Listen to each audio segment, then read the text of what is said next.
नमस्कार दोस्तों, आपका स्वागत है हमारे YouTube चैनल लीगल वाइब्स में। दोस्तों, आज एक नए टॉपिक के साथ हम फिर से आपके सामने उपस्थित हुए हैं। और दोस्तों, आज का टॉपिक है कि पुलिस अगर आपको अरेस्ट करती है तो आपके क्या क्या अधिकार हैं। पूरे वीडियो ध्यान से देखिएगा, तभी पूरी बात समझ में आएगी। उसमें जितने भी अधिकार आपके फंडामेंटल राइट्स में दिए गए हैं, CRPC में दिए गए हैं, भारतीय दंड प्रक्रिया संहिता में दिए गए हैं, जो भी अधिकार आपको प्रदान किए गए हैं, आप उनका यूज करके पुलिस अधिकारी द्वारा अगर आपको सताया जाता है तो आप उनका प्रयोग करके आप उनसे बच सकते हैं। तो वीडियो स्टार्ट करते हैं।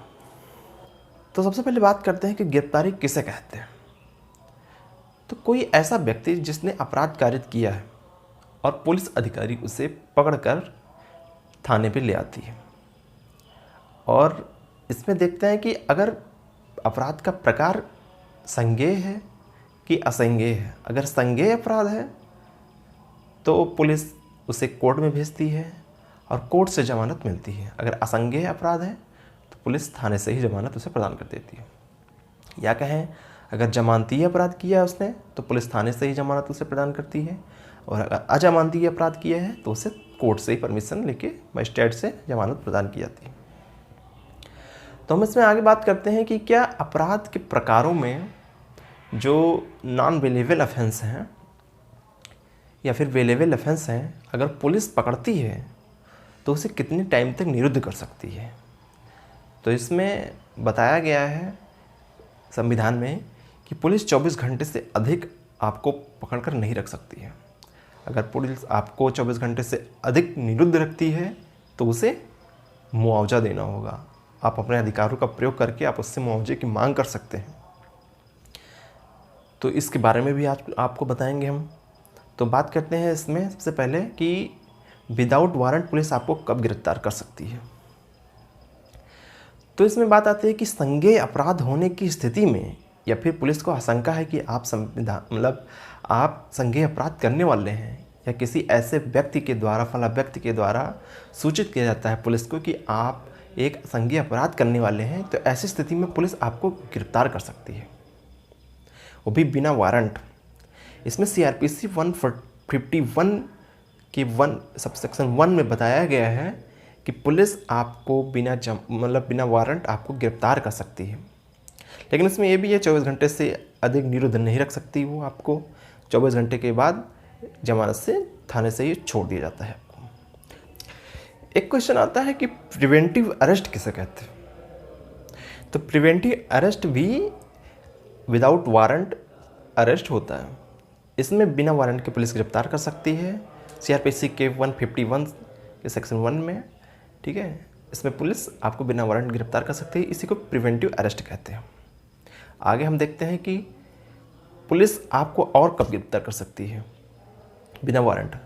दूसरा नंबर आता है इसकी शिकायत पर।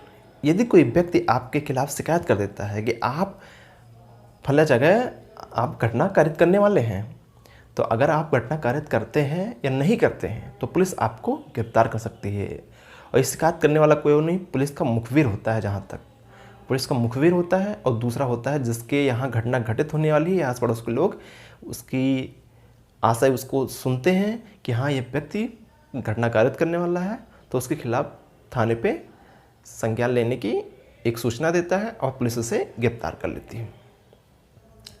इसमें बताया गया है कि इससे ज़्यादा जिसमें वेलेबल ऑफेंस ना हो, नॉन वेलेबल ऑफेंस हो, और 7 साल से ज़्यादा की सज़ा होती है। ठीक है, उसी में इसमें बताया गया CRPC की धारा 41 में कि तभी पुलिस इसको गिरफ्तार कर सकती है किसी शिकायत पर। यह आप अपना अधिकार जान के रखिए कि पुलिस आपको किस सेक्शन के तहत गिरफ्तार कर रही है। अगर आप जो सज़ा कारित करने वाले हैं उसमें सज़ा आपको 7 साल से ऊपर हो, ठीक है, और जुर्माने भी उसमें हों, जुर्माने का भी प्रावधान हो, तभी पुलिस आपको गिरफ्तार कर सकती है किसी व्यक्ति की सूचना पर। धारा 41 में संविधान के उसमें CRPC में बताया गया। ठीक है, अब आगे हम बात करते हैं कि वारंट के आधार क्या क्या होते हैं। तो इसमें देखते हैं कि वारंट के आधार क्या क्या हैं। तो पहला है कि कोर्ट अगर अरेस्ट वारंट जारी करती है तो पुलिस व्यक्ति को गिरफ्तार कर सकती है।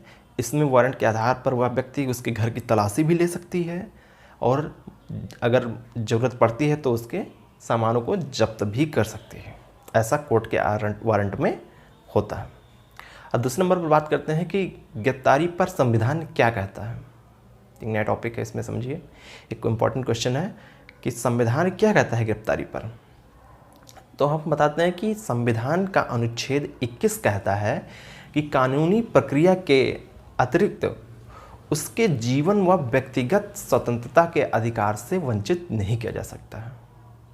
उस व्यक्ति को उसके व्यक्तिगत स्वतंत्रता के अधिकार से वंचित नहीं किया सकता है, लेकिन हाँ, अगर कानूनी प्रक्रिया के तहत उससे जो भी तकलीफ होगी वो उसको सहना पड़ेगा, लेकिन इलीगल तरीके से उसको परेशान नहीं किया जा सकता।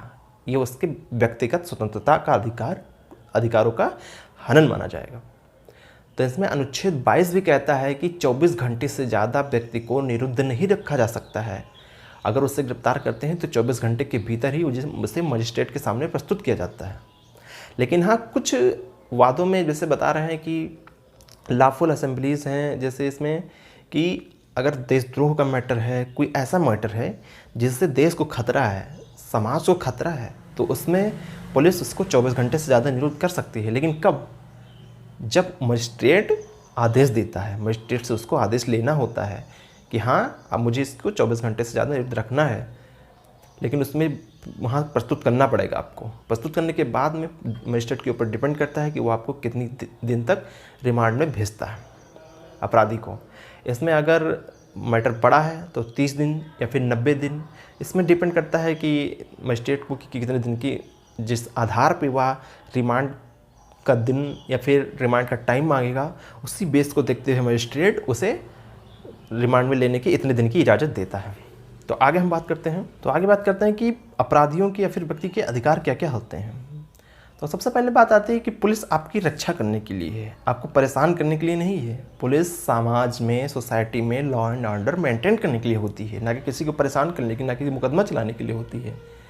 आप बेवजह परेशान मत होइए। आपने जो किया है वह कानून के प्रक्रिया के तहत हो, ये जानना आपका अधिकार है। इलीगल तरीके से आपको परेशान न किया जाए, इसके लिए आपको कानून का जानना बहुत ही आवश्यक होता है। तो अधिकारों में हम बात करते हैं तो पहले नंबर पर आता है कि CRPC के सेक्शन 50A में बताया गया है कि अरेस्ट पर्सन, अगर पुलिस अधिकारी किसी व्यक्ति को अरेस्ट करती है तो उस व्यक्ति का अधिकार होता है कि वह अपने अरेस्ट होने की सूचना अपने नज़दीकी रिश्तेदारों को दे सके या अपने घर वालों को दे सके। यह उसका व्यक्तिगत अधिकार है, कानून अधिकार है, CRPC में बताया गया। इसका वो प्रयोग कर सकता है। अगर पुलिस अधिकारी नहीं करने दे रहा है तो आप उस अपने अधिकारियों का प्रयोग कर सकते हैं या फिर आप मजिस्ट्रेट के सामने कह सकते हैं।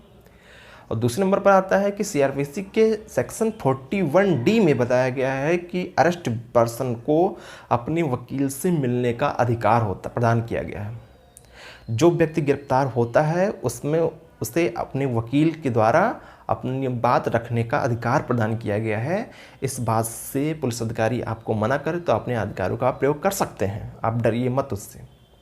अब आगे बात करते हैं कि अगर व्यक्ति गरीब है, उसके घर वाले भी नहीं, उसकी जो फीस है वकीलों की और तमाम खर्चे होते हैं वो उठा सकते हैं या फिर वो वकील कर सकता है, इतनी भी उसकी क्षमता नहीं है, तो इस बात को लेके सरकार द्वारा, कोर्ट के द्वारा एक मुफ्त में वकील उसके लिए नियुक्त किया जाता है।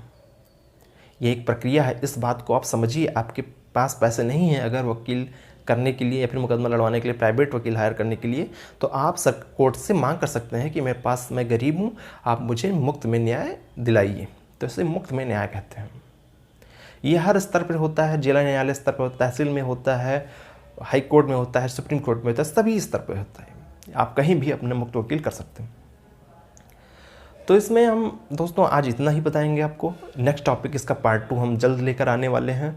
तो दोस्तों, आप अगर इस चैनल पे नए हैं या फिर पहले से हैं तो ज़्यादा से ज़्यादा शेयर कीजिए, अगर नए हैं तो प्लीज़ सब्सक्राइब करिए और लाइक करिए। तो दोस्तों, आज का टॉपिक कैसा लगा कमेंट बॉक्स में ज़रूर बताइएगा। कोई क्वेरी है तो आप कमेंट कर सकते हैं, आप हमसे जुड़ सकते हैं फेसबुक के माध्यम से, इंस्टाग्राम के ही। तो दोस्तों, आज के लिए नमस्कार। नेक्स्ट वीडियो में पार्ट 2 में आपके अधिकारों के साथ हम लेकर हाजिर होंगे। तब तक के लिए नमस्कार।